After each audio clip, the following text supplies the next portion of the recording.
This movie's great. I got to talk about Spider-Verse. Let's go. Let's talk about Spider-Man Into the Spider-Verse because we were able to see it last night, 2 weeks before it comes out. The official release date is December 14th, 2018. We're seeing it in November. Boys and girls, it was amazing. Here's your quick info. If you guys are not familiar with who made this movie, it was directed by three individuals: Bob Persichetti, Peter Ramsey, and Rodney Rothman. It's written by Phil Lord and Chris Miller, who have directed and written so many wonderful animated movies for Sony, Warner Brothers, and 21 Jump Street and 22 Jump Street as well. And it was also had a couple other writers as well. The cast is Shameik Moore, Jake Johnson, Hailee Steinfeld, Brian Tyree Henry, Mahershala Ali, John Mulaney, Liev Schreiber, Nicolas Cage, and a lot. There's a lot. There's so about many. 20 more actual like A-list actors that we're just not listing right now Yeah. for spoiler reasons, or I got tired writing and copy-pasting them into this. But here's your quickie synopsis. Spider-Man crosses parallel dimensions and teams up with the Spider-Men of those dimensions to stop a threat to all reality. And guys, boys, girls, currently this film is sitting at 100% everywhere because the embargo lifted last night. So that's where it's sitting right now. Has about 20 reviews. The average score is about 8.7 from all critics. And I feel like that's probably where it's going to settle when all is said and done. All said and done, amen. Yeah. But 100% right now is pretty exciting. It's pretty exciting. It is being very well received.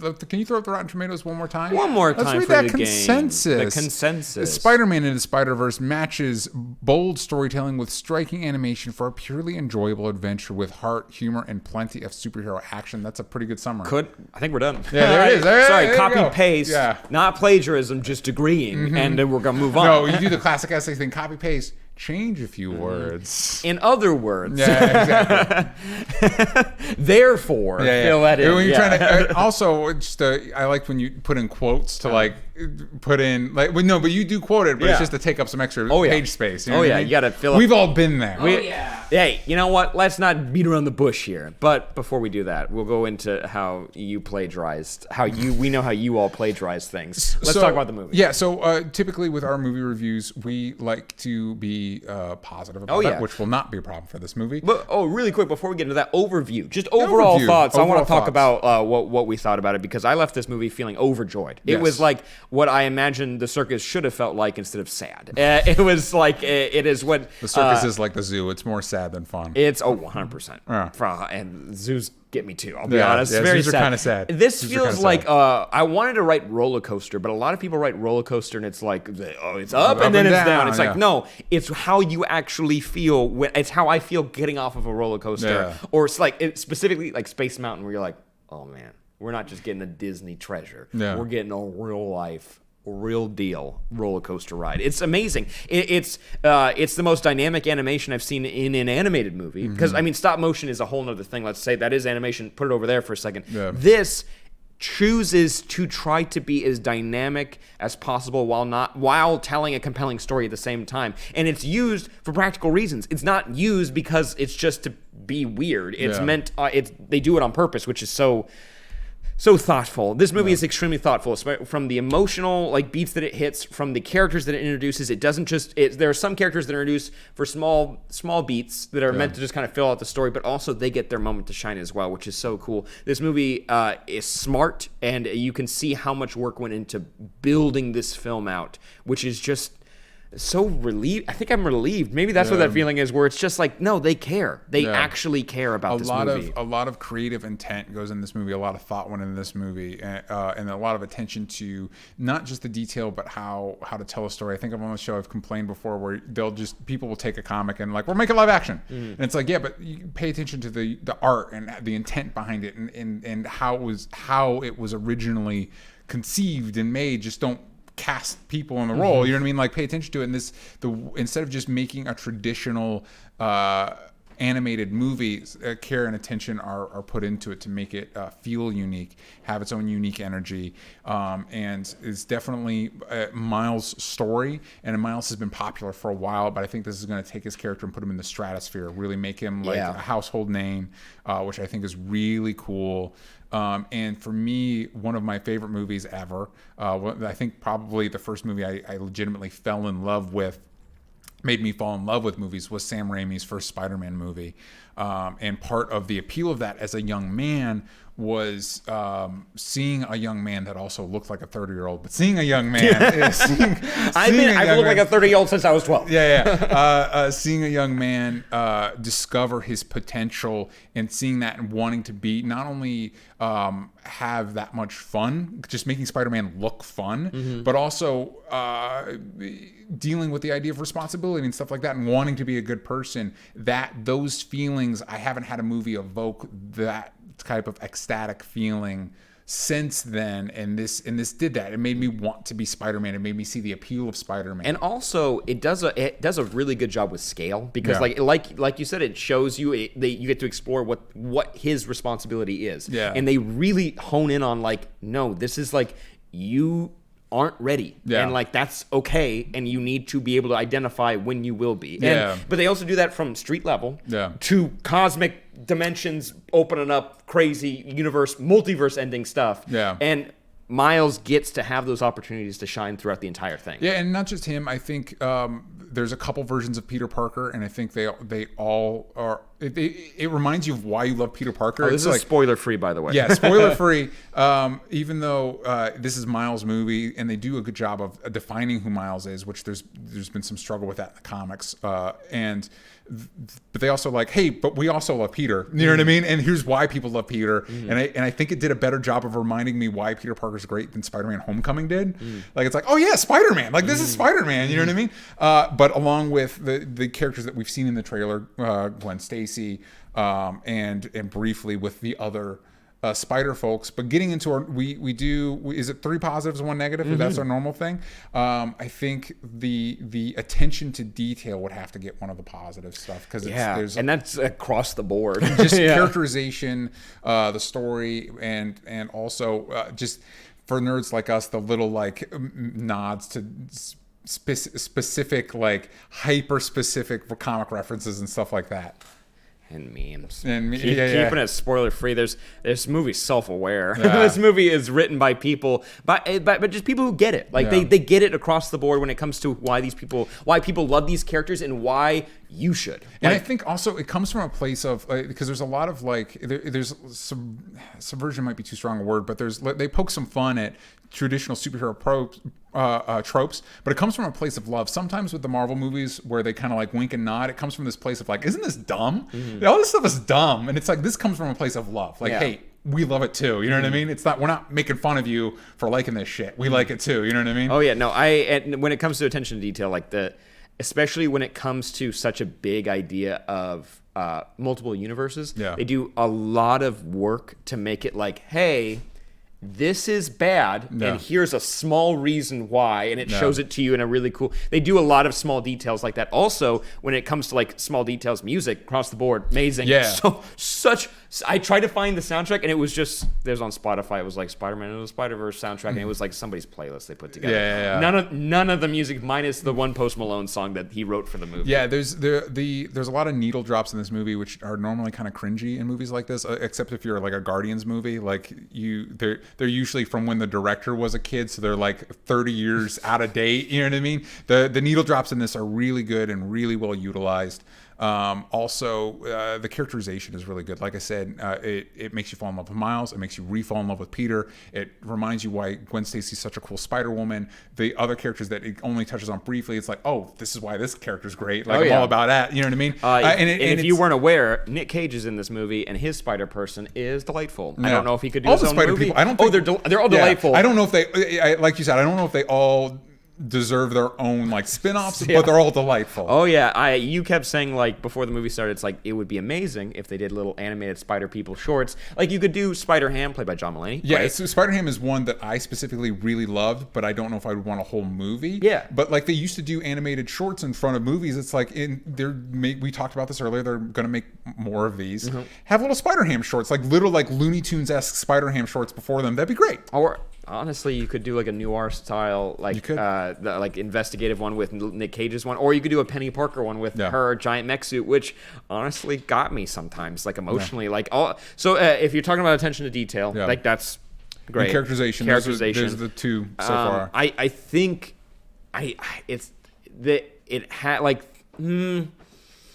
I'd say the humor is my third. It's tight. Very funny. It's tight too. It's not just like spray on the wall with Robert Downey Jr. being Robert Downey Jr. Love it. Yeah. But this movie can stand outside of the actors. Really, it's the script that legitimately solid jokes. It's not like, oh, that's cute. It's like you're laughing. You're legitimately laughing. It's not recognition of, oh, funny. You're laughing. You know what I mean? What was really cool for me is Jake Johnson as Peter Parker. Yeah. Also great that they both have alliteration names. I think Phil Lord watched New Girl and he was like, yeah, he could be a great Peter Parker. Like he couldn't be Peter Parker, but he like his personality could. And when he's speaking in the movie, it's like, yes, that's Peter Parker, but 100% that's Jake Johnson's humor, and that's what makes it. Oh. And it was something I was a little bit worried. There's about one joke in that's the going to be in trailer. my brain forever. Yeah, there's I was a little worried about in the trailer because I didn't know if it sounded like Peter to me, but it's a cool take on the character, and everything I think they found it kind of in a weird way reminded me of watching Justice League Unlimited, where it's like every character you found the right take of that character, like that's who this character is. You know what I mean? To make it work in the ensemble, which made me it was really entertaining to watch. And again, I wish more animated movies would think outside of. I wish we use animation more and use it like, hey, wait, let's do this differently. Yeah, it doesn't all have to look like the one type of CG animation, you know what I mean? And they went way outside the box with this one. It's so out of the box. But when it comes to a criticism, for me, I'd say there's just honestly, it's just a specific plot point. So spoiler free, it's something that regards Miles' dad, Brian Tyree Henry, by the way, so funny, and also just a great presence. And I love that, like, you got to have someone who doesn't like Spider-Man in the movie. It's established in the trailer, and there's one great joke where it's like, "What do you think about Spider-Man?" He's like, "I already know this. What I gotta talk? What I gotta talk about it?" And it's like it's so funny. He's like, "What I gotta keep explaining it?" And like it's so funny. But there's one specific like direction they send him, story wise, and then later it's kind of like. They kind of like gloss over it. They kind of just paper over it. I think is the best way to say it, which is not bad, but it's like a little thing. Overall, this movie is. I honestly wish it was like I could do 14 out of 10, but we're getting ahead of ourselves here. So I think your negative kind of goes to mine. Again, really enjoyed it, but it is a lot. Like the animation style is a lot. Like there's a lot visually happening.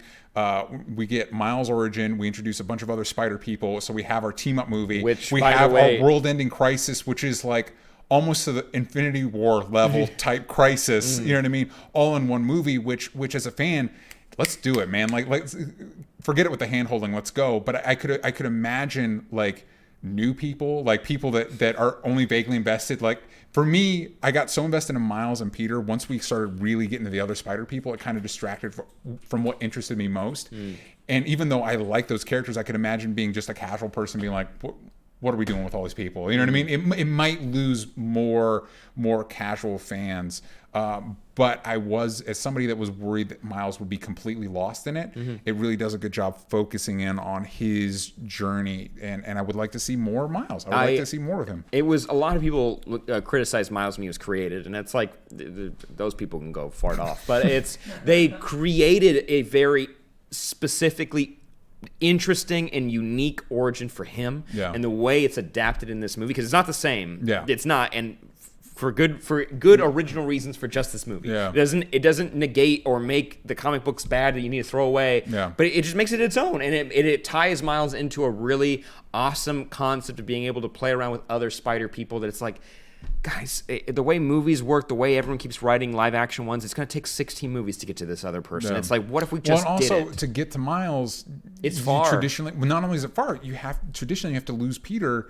And for old school fans like me, I don't want to lose Peter. You know what I mean? And so this allows you an opportunity where you can have Peter, and Miles is allowed, because I think Miles does his best when he's not necessarily tethered to Peter Parker, which being in an alternate universe. You can do whatever you want. Basically, Peter Parker's is Jay Garrick. Totally down with that, because I think we'll talk about this in the episode. But I think there's a concern, like having been a fan of comics for a while, I could see Miles Morales going the way of like a Wally West or a Kyle Rayner, where you have somebody like me that really loves them, and because they're not the Spider-Man, they get lost in the shuffle. You know what I mean? Away, yeah. Yeah, and it's like you allow Miles the space to, in his world, he is the Spider-Man. Yeah. And this movie does a good job. Spoiler free. This does a good job of saying like, this is why Miles is the Spider-Man of this universe, and this is why you should care about that. And it makes sense that they tie it to alternate realities, because I honestly don't think Spider-Verse or Spider-Geddon would ever be a thing without the interest in Miles. Oh yeah, you know what I mean? Because people wanted to see them hang out together. Like, hey, well, what if we kept going? Yeah. And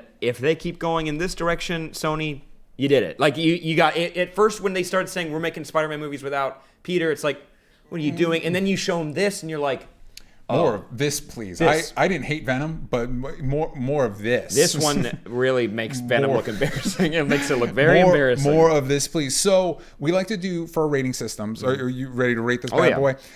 We like to do something fun. I was thinking, as every comics fan know, the traditional Marvel Earth is 616. Or 616 if you're me. So out of 616, what would you give this movie? Oh, this is easy. I know. It's 1,000. Yeah, that's easy. That's an easy number for you to go ahead and figure out. You guys always are like, oh, that's actually like a C+. We gave you a letter grade. I'm giving this A plus. Yeah. It's I seriously, there is one criticism, but I don't care. I don't know how to make it clear. I think I made it pretty clear.